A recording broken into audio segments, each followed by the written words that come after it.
안녕하세요. 시간의 발견 TV입니다. 오늘은 퇴직 후에 종합소득세 신고하기에 대해서 알아보도록 하겠습니다. 오늘의 공유할 내용에 대해서 말씀드리겠습니다. 종합소득세 신고에 대한 기본 이론을 알기이며 또 최근 3년간 관리한 저의 경험을 공유하기입니다. 아무도 알려주지 않는 종합소득세 규정, 그리고 너무 복잡하고 까다로워서 접근하기도 어려운 규정들이 있습니다. 오늘은 좀 간편하게 우리가 상식적으로 알 수 있는 부분에 대해서 검토해 보도록 하겠습니다. 소득의 종류는 이렇게 보면 되겠죠. 소득이란 일의 결과로 얻은 이익이나 기타 수익, 그게 재정적으로 수입 부분이라고 하면 되겠죠. 뭐가 있을까요?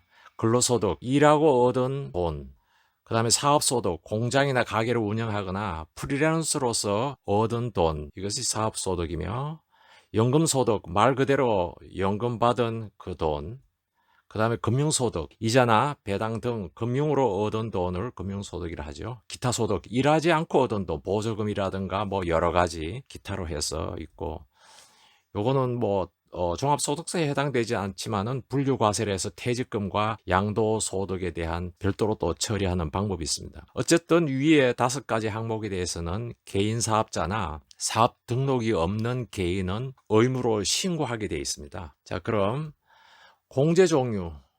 공제란 받을 몫에서 일정한 금액을 제외한다는 말이더라고요. 재정적 지출이기도 하죠.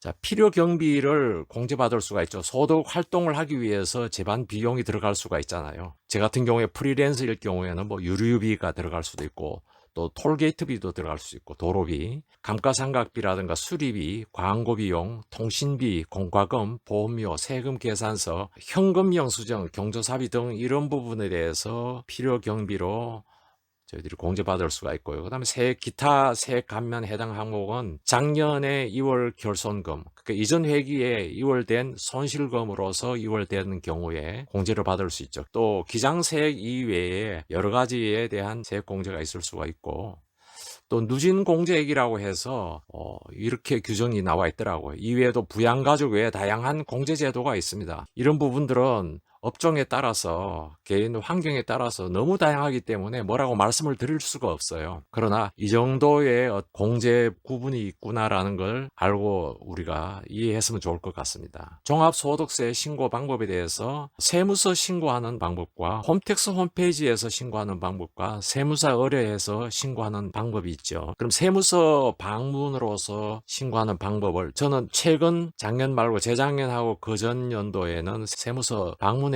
신고를 했습니다. 기본 자료를 가지고 가서 담당자의 안내에 따라서 신고하는 경우를 이렇게 표현하기도 하죠. 이런 경우에는 영수라든가 관리가 안 됐을 때 기본적인 것만 가져가서 상담을 하면은 처리해주는 방법이 있죠. 그 다음에 홈택스 홈페이지에서 개인이 직접 홈페이지에 방문하여서 해당 항목을 꼼꼼히 면밀하게 작성해 나가서 처리하는 방법이 있습니다. 그 다음에 세무사 의뢰, 공제 항목이 많을 경우 전문가의 조언을 받을 필요가 있을 것 같아요. 워낙 여러 가지 항목들이 있기 때문에. 거기에 대한 좀 특이한 점은 세무서 방문했을 때 제가 2번 경험하면서 이건 아니겠구나 하는 생각이 들었던 이유가 제시한 자료로만 신고하게 되므로 세금을 더 낼 수 있을 경우가 있습니다. 그리고 홈택스 홈페이지에서 신고하는 방법은 처음은 작성하는 방법 등 전문가의 도움이 필요할 정도로 항목별로 상세하게 이해할 필요가 있는 부분이 있습니다. 그리고 세무사 의뢰는 말 그대로 전문가의 자문을 받아서 절세를 효과적으로 할 수 있기 때문에 그런 공제 항목이라든가 상세하게 공제를 받을 수 있는 기회이기 때문에 세무사에 의뢰하기도 하죠. 추계신고와 기장신고가 있는데 추계신고라는 용어가 좀 낯설었어요. 어떤 내용인지 찾아보니까 잔고와 지출 자료가 미비되어서 소득 금액을 계산할 수 없는 납세자가 스스로 소득이 어느 정도인가를 신고하는 세무제도. 용어가 어렵죠? 다시 말씀드리자면은 보험을 냈다라든가 기부금을 냈다라든가 기본적으로 이런 것들은 갖고 있지만은 도로비라든가 유류비라든가 이런 쪽에 대해서 챙기지 못했을 경우에 대충 큰 덩어리만 가져갔을 때 추계신고라고 이렇게 해서 신고를 하는 경우가 있습니다. 음식점 기준으로 봤을 때 이렇게 매출에 대한 구별을 합니다. 단순 경비율 대상자, 매출금 3,600만 원 미만 이렇게 해당이 되고요. 음식점일 경우 기준 경비율 대상자 매출금 3,600만 원 이상, 간편장부 대상자 매출금 1억 5천만 원 미만, 복식부기 대상자 매출금 1억 5천만 원 이상. 좀 이렇게 보면 쉽게 이해를 하면 될 것 같습니다. 매출금 1억 5천만 원 이상은 세무사에 기장을 맡겨서 해야 될 것 같은 생각이 들고, 기장 신고라는 것은 홈택스에서 매출금 1억 5천만 원 미만 같은 경우에는 또 추계신고 금액이지만은 다 포함이 되죠. 홈택스에서도 물론 할 수 있습니다. 그러나 매출 금액 아래 추계신고는 세무서에서 그 이하인 경우에는 방문해서 처리할 수도 있다라는 거죠. 이렇게 이해하면 될 것 같습니다. 그래서 저는 최근 처음 2회 세무서에서 방문해서 신고를 처리를 했고, 올해는 도움을 받아서 홈택스로 신고 처리하면서 거기에 대해서 얻은 정보를 좀 나누고 싶어서 오늘 이렇게 좀 준비를 해봤습니다. 이 부분을 공유를 하기 위해서 마이크를 잡았습니다. 자, 공제 항목을 상세히 설계를 하고 종합소득세 전용으로 카드를 사용하고 신고 시 해당 카드 사용 내역만 출력하고 현금 사용 시 반드시 근거를 마련한다.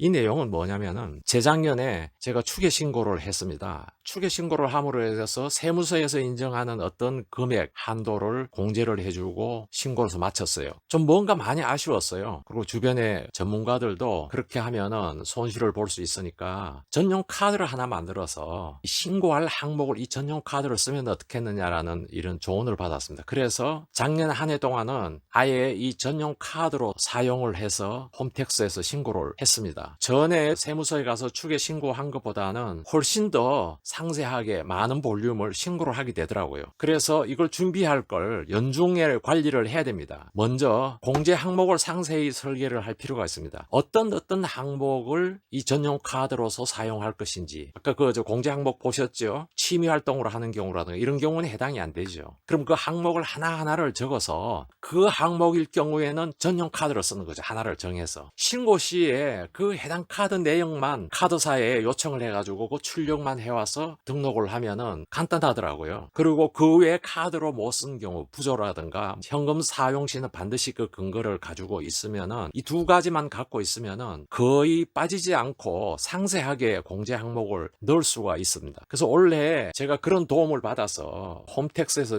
상세하게 이렇게 전용 카드로서 신고를 해보니까 생각보다 상당히 상세하게 많은 금액을 신고할 수가 있어서 저는 이번에 정말 감사했습니다. 여러분들께서도 이거를 미리 좀 알고 지금부터라도 내년 5월이 신고잖아요. 전용 카드를 하나를 지정을 해서 공제 내용에 대해서는 그 카드만 쓰는 거예요. 그렇게 한번 해보시면은 누락이 없이 잘 관리를 할 것 같습니다. 그래서 세금에 대한 절세를 이룰 수 있는 이런 방법이 있더라고요. 그래서 5060 세대에서 종합소득세에 대해서 우리가 알 수 없는 그런 넘사벽의 장르가 아니라 조금만 들여다보면은 우리 손으로 좀 쉽게 할 수 있는 방법이 있더라고요. 그래서 오늘은 종합소득세 전용 카드 하나만 가지고도 공제 항목을 정해가지고 1년 동안에 관리해 나간다면은 많은 절약을 할 수 있다는 것을 오늘 좀 말씀을 드리고 싶습니다.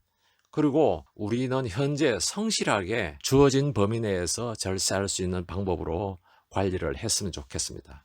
오늘은 퇴직 후 내 스스로 수익이 일어나는 부분에 대해서 신고하는 팁에 대해서 오늘 말씀을 드렸습니다. 다음 시간에 더 좋은 정보를 가지고 찾아뵙도록 하겠습니다. 안녕히 계세요.